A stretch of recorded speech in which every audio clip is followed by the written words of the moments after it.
केजरीवाल और आतिशी की याचिका पर सुप्रीम कोर्ट में सुनवाई टल चुकी है। जो जानकारी मिल रही है, सुप्रीम कोर्ट में मानहानि के मामले में सुनवाई फिलहाल टाल दी गई है। मामले में 30 सितंबर को अब अगली सुनवाई होगी। याचिका में दिल्ली हाईकोर्ट के फैसले को चुनौती दी गई है। मानहानि के मुकदमे को लेकर रद्द करने से दिल्ली हाईकोर्ट ने इनकार किया था। हाईकोर्ट ने केजरीवाल और आतिशी को ट्रायल कोर्ट में पेश होने का आदेश दिया था। राउज एवेन्यू कोर्ट ने 3 अक्टूबर को कोर्ट में पेश होने का निर्देश दिया था। बीजेपी नेता राजीव बब्बर ने मानहानि की शिकायत दर्ज कराई थी। केजरीवाल और आतिशी की याचिका फिलहाल टाल दी गई है। सुप्रीम कोर्ट में याचिका पर सुनवाई टली गई है और इसके साथ सुप्रीम कोर्ट में मानहानि के मामले में इस सुनवाई फिलहाल टाल दी गई है। मामले में 30 सितंबर को अगली सुनवाई होगी। केजरीवाल और आतिशी की याचिका पर फिलहाल सुनवाई नहीं होगी। सुप्रीम कोर्ट में याचिका पर सुनवाई फिलहाल टाल दी गई है। आपको यह भी बता दें कि बीजेपी नेता राजीव बब्बर ने मानहानि की शिकायत दर्ज कराई थी। बड़ी जानकारी आपको दे रहे हैं, बड़ा अपडेट। आखिरकार क्या है पूरा मामला? केजरीवाल और आतिशी की याचिका पर सुनवाई फिलहाल टल चुकी है। सुप्रीम कोर्ट में याचिका पर सुनवाई फिलहाल नहीं होगी। आपको यह भी जानकारी दे दें कि यह मामला अब 30 सितंबर को सुना जाएगा सुप्रीम कोर्ट में। याचिका में दिल्ली हाईकोर्ट के फैसले को चुनौती दी गई है। मानहानि के मुकदमे को रद्द करने से दिल्ली हाईकोर्ट ने इनकार कर दिया था। हाईकोर्ट ने केजरीवाल और आतिशी को ट्रायल कोर्ट में पेश होने का आदेश दिया था। राउज एवेन्यू कोर्ट ने भी 3 अक्टूबर को कोर्ट में पेश होने का आदेश दिया था। बीजेपी नेता राजीव बब्बर ने मानहानि की शिकायत दर्ज कराई थी। तो सुप्रीम कोर्ट में अब अगली सुनवाई 30 सितंबर को होगी। केजरीवाल और आतिशी की याचिका पर फिलहाल सुनवाई नहीं होगी। मामले में 30 सितंबर को अब अगली सुनवाई होगी। और सीधे चलेंगे अपने संवाददाता गोपाल कृष्ण का रुख करेंगे। इस मामले पर हमारे साथ लाइव जुड़ चुके हैं। गोपाल, इस मामले को किस तरीके से अब देखा जाए? 30 सितंबर को यह मामला अब सुना जाएगा, फिलहाल सुनवाई टाल दी गई है।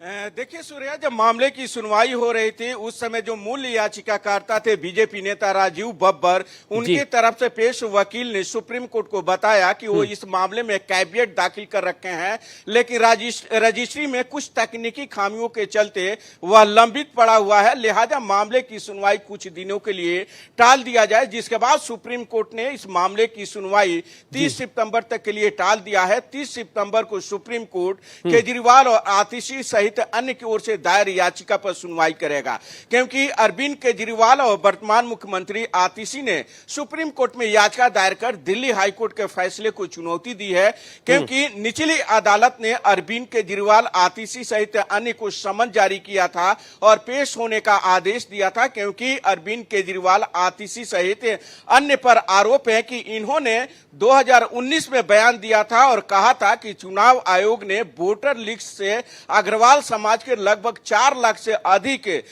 वोटरों के नाम को हटा दिया है, काट दिया है, जिसके खिलाफ बीजेपी नेता राजीव बब्बर ने मानहानि का मुकदमा दायर किया था। और इस मानहानि के मुकदमे पर सुनवाई के बाद निचली अदालत ने केजरीवाल सहित अन्य को समन जारी कर पेश होने का आदेश दिया था। गोपाल, मैं आपसे भी समझना चाहूंगा कि इस मामले को अगर 30 सितंबर को कोर्ट सुनता है तो तमाम दूसरे अलग अलग तरीके से इस मामले को देखा जाएगा, क्योंकि दिल्ली हाईकोर्ट का एक फैसला और उसी फैसले को चुनौती दी गई है।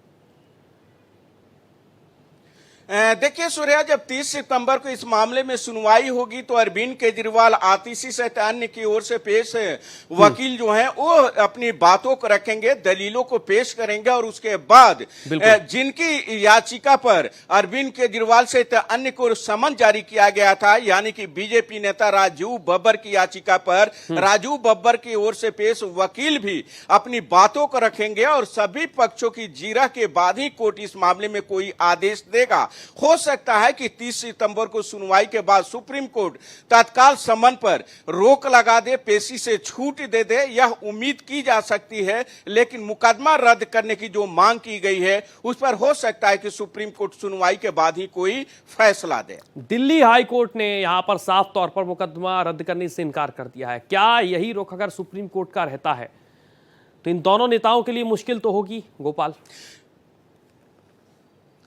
जी बिल्कुल सूर्या, अगर सुप्रीम कोर्ट से राहत नहीं मिलती है तो मुश्किल जरूर होगी, क्योंकि वर्तमान में जो मुख्यमंत्री हैं आतिशी, उनको लेकर के जरूर विपक्षी पार्टियां जो हैं वो हमलावर हो सकती हैं। लेकिन दिल्ली हाईकोर्ट ने याचिका खारिज करते हुए यही कहा था कि जो निचली अदालत में इससे जुड़े सबूत याचिकाकर्ताओं की तरफ से जो दिए गए थे, उन सबूतों के आधार पर कहा जा सकता है कि पहली नजर में आपराधिक मुकदमा चलाने के लिए पर्याप्त सबूत है। और यही कहते हुए दिल्ली हाई कोर्ट ने अरविंद केजरीवाल, आतिशी सहित अन्य की याचिका को खारिज कर दिया था और आपराधिक मुकदमे को रद्द करने से इनकार कर दिया था। अगर जानकारी आपके पास मैं लेना चाहूंगा, इस याचिका में और कौन कौन से महत्वपूर्ण पॉइंट हैं जो इस याचिका में लगाए गए हैं मानहानि को लेकर?